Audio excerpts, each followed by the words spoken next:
हर जाई, काहे कैलू तू बेवफाई। सोचली नाई पिजरा से मोर सुगवाई उड़ जाई। जानू हो ई का कैलू हो, दूसरा के काहे हो गईलू हो। जानू हो ई का कैलू हो, दूसरा के काहे हो गईलू हो। दूसरा के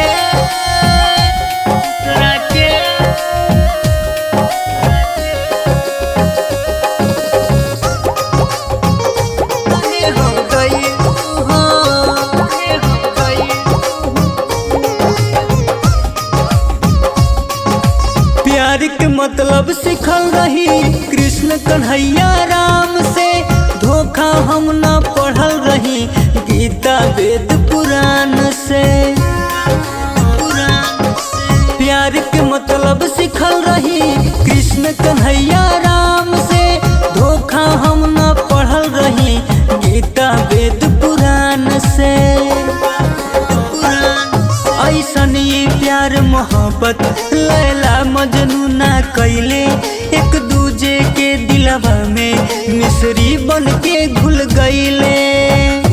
जानू हो ई का कैलू हो, दूसरा के काहे हो गईलू हो। जानू हो ई का कैलू हो, दूसरा के काहे हो गईलू हो। दूसरा के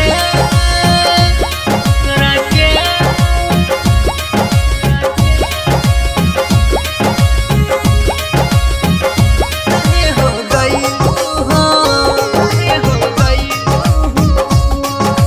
जोरे पगली पागल कैले, प्रेम के रोग धरैले। एह संसार में हर विधाता काहे प्यार बनैले। जोरे पगली पागल कैले, प्रेम के रोग धरैले। एह संसार में हर विधाता काहे प्यार बनैले।